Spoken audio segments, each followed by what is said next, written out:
G'day guys and gal, I've really gone a bit hard on this video today, like how do you explain the one thing in Warhammer 40k that has been continually referred to as unexplainable? By being me. The warp is extremely confusing, contradictory, and reality-defying. However, it is also quite tangible to a degree and has layers and potentially even a hard-to-find limit. There are many aspects of the warp that are explainable and understandable, so it's my hope that by the end of this video, you don't see it as this big old bowl of spaghetti magic that makes no sense, but an understandable bowl of spaghetti that kind of makes sense. Before we get started, I need to ask a favor. I've been finishing off a ball-busting project for the past 7 months that is now on the cusp of finally being over. As such, you may have noticed my upload schedule go to shit, and as a consequence, sub growth has slowed, which sucks because 600k is just a flick of a dick away, and I have something big planned for when we get there. So if you've watched me a bit, maybe you've learned something or just feel pity for me as I crave those superficial internet validation points, then please consider subscribing. It's free, easy, and I always come out with something spicy whenever we hit a milestone. Sometimes too spicy, but it is what it is. Today we'll go over the warp, where it came from, what resides in it, why humanity uses it as a faster than light travel, as well as the other aspects to it, such as the deep warp. Let's get into it. The warp, immaterium, imperium, ether, sea of souls, or literal hell, whatever you call it, it remains the same thing. A parallel dimension to real space that is completely hostile to sentient flesh and blood life. If you were to step even into the shallows of the warp, you would instantly ignite in warp flame as your very being was torn apart. Also, a demon might rape you, so there's that. Now, the best way to explain something like the warp is through analogies and metaphors, so I'll often be referring to the warp as a sort of ocean, like many characters in 40k do, as it is actually quite a solid metaphor for it. But let's start at the beginning and give us the timeline of the warp. Where did the warp come from? Well, it's not exactly stated, but the warp needs the thoughts, emotions, and dreams of sentient creatures with souls in order to exist and be active. So you could argue that the warp officially came into being the day a sentient creature took its first breath. However, as the warp is often considered timeless and eternal, which makes a lot of the lore surrounding it extremely fucking confusing and makes my job hard as hell, then you would argue it has existed since forever and has existed since forever. But that isn't a satisfying answer, so I'm gonna bugger off the timeless warp lore for a bit so I can actually explain some shit. The warp wasn't always how it is now. It used to be significantly nicer.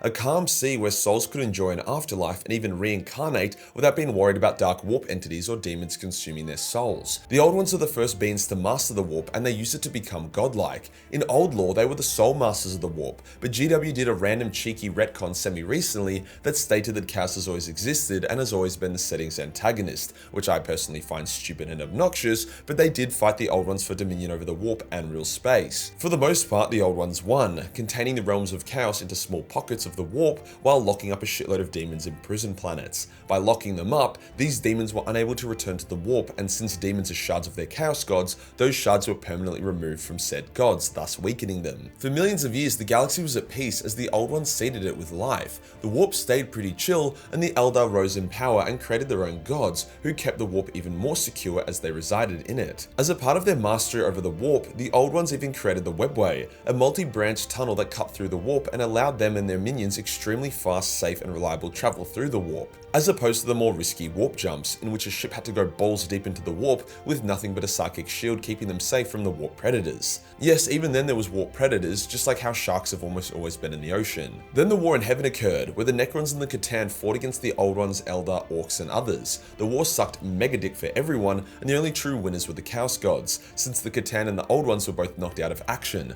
the only two things that could truly threaten chaos. The Necrons went into hibernation, and the Eldar rose to dominate the galaxy. This had greatly upset the balance of the warp. All the suffering and death that occurred during the war in heaven was reflected within the warp, turning massive swathes of it into churning hostile places. The warp got so upset by the war that it even shat out a huge amount of enslaver creatures, horrific bug-like warp entities that targeted psykers and killed them in horrific ways. However, despite all this, the Eldar still survived and rose up, using their webway to keep safe from the now hostile warp. Their gods also still existed and were mighty, thus kept the Chaos realms in check. They also allowed the Eldar to continue to reincarnate, thus they were basically immortal. The Eldar's reign would last almost 60 million years before their arrogance and boredom boredom would eventually cause them to murder fuck Slaanesh into existence, the process of which filled the entire warp with warp storms and fucked up humanity's new empire, as the warp storms prevented any form of warp travel. However, when Slaanesh was finally born, the Eldar gods were slain or scattered, 95% or more of the Eldar were killed, and the warp became even more of a shithole, as the Eye of Terror was torn back open. However, the psychic shockwave of Slaanesh's birth blew out most of the warp storms and allowed the Emperor to finally enact his plan.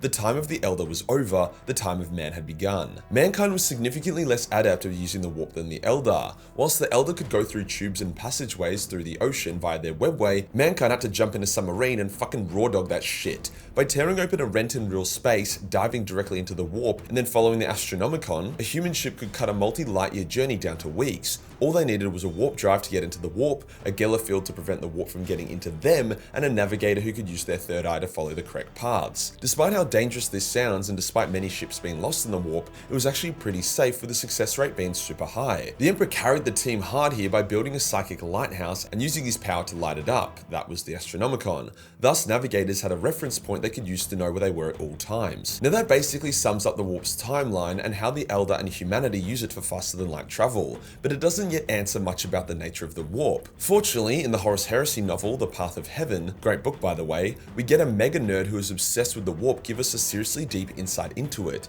He basically says that the warp is like an onion. It has layers, with the deepest layers being so out of reach and hardcore that they are impossible to reach, and even the gods don't go down there. He explicitly refers to the warp as an ocean that has currents, depths, storms, and predators. However, the sharks don't swim at the bottom of the Mariana Trench. In terms of its depths, there is the shallows, which is what mankind cuts through when they enter the warp. We basically just skim along its surface, which is why the Chaos gods don't just eat our ass whenever we warp jump. They are deeper than that. Then there is the middle depth, the greater arteries, which are very hard to get to, and which is where a lot of the hectic shit resides, like the realms of chaos and the Chaos gods themselves. Then there is the deep warp, the root of terror, which is considered to basically be impossible to access, as even the gods don't go down there. You know the Well of Eternity, that warp anomaly that Titsnitch was too scared to go into, so he kept throwing his greater demons in until Kairos eventually returned, now with an extra head and a lot more insanity? That well probably was a direct route to the deep warp. Now of course the Emperor tried to access the deep warp, that cheeky man, and to be fair it does sort of make sense. It's a section of the warp where chaos doesn't touch, so theoretically could be a great way to travel. He did this by finding a Xeno version of the Golden Throne somewhere in space called Dark Glass. He planned to sync up Dark Glass to the Golden Throne to create a permanent stable pathway between the two locations as a part of his webway project. But it's also insinuated that this portal wouldn't be via the webway, but via the deep warp. Jagadai actually went through the Dark Glass portal after his chief librarian and one of the strongest psychics to ever exist, Tagata Yasugai, sacrificed his very essence upon the Dark Glass throne to open up the portal. The White Scars then rapidly journeyed through to Terra without issue, an extremely easy ride through the warp. Now it's not entirely clear if this was via the webway or the deep warp, but with the deep warp being discussed so much in the book, I like to think they went in deep. But if I'm wrong, then comment below and I'll love heart it. Don't want to be spreading that misinformation, you know. Now for the elephant in the room, the realms of chaos. Where are these and how do they fit into the bigger picture? The warp isn't infinite, at least not if we're being direct. By using it as a shortcut through real space, it has to have a degree of distance and space in it. Since it also relies on sentience to be active, you cannot warp jump from one galaxy to another, as there is too much dead space in between the two where the warp wouldn't be active. Other warp events, like the Ruin Storm, had a specific amount of mass and area. If the warp was infinite yet the Ruin Storm isn't, then ships simply could have flown around it. As such, we also know that the realms of chaos aren't these infinite things either. There is a limited amount of demons in Warhammer. It's a fucking high number, but it's limited. You cannot have an infinite chaos realm with finite demons. The Chaos realms are also quite physical and tangible. People have travelled there before and seen it. Eldar Farseers went to Nurgle's garden and burnt some of it. Kaldor Drago wanders the realms and breaks shit all the time. The Silver Knight of Slaanesh travelled through each of Slaanesh's layers of temptation, so they are actually tangible things. Thus the realms of chaos only make up a part of the middle layer of the warp, which is why no one accidentally goes through via a warp jump, since warp jumps are just shallow jumps. However, you can warp jump into the middle layer of the warp and into the realms of chaos. When Mortarion was tricked by Typhus into killing his own navigators, Typhus used Nurgle's power to warp jump them into the realm of Nurgle. which then forced Morty to ascend to become a demon prince while his Death Guard mutated into the Plague Marines. This mid-layer of the warp is also home to the Formless Wastes, the areas of the middle warp not controlled by the Chaos Gods. This also includes the Forge of Souls, as well as numerous pocket dimensions created by demon princes or powerful psykers.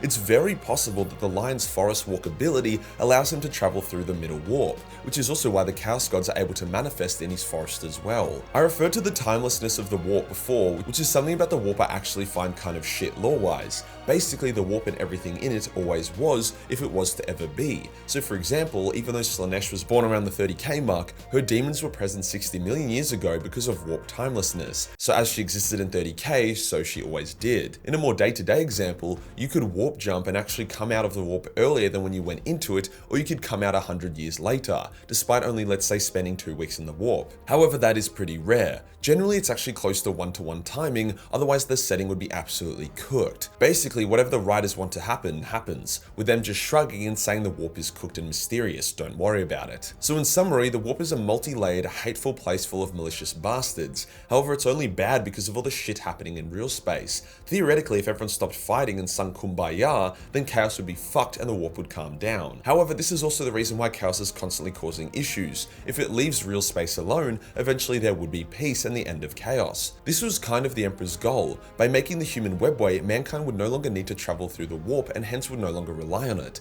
thus cutting them off from chaos. Ah well, wouldn't be a very fun setting if it was the Sea of Chilling where people could hang out and drink pina coladas. If you enjoyed the video and you want to support the channel, then subscribe. I mean, I literally just explained the fucking warp. Who does that? Join the Discord for more memes and I'll see you in the next one. Peace.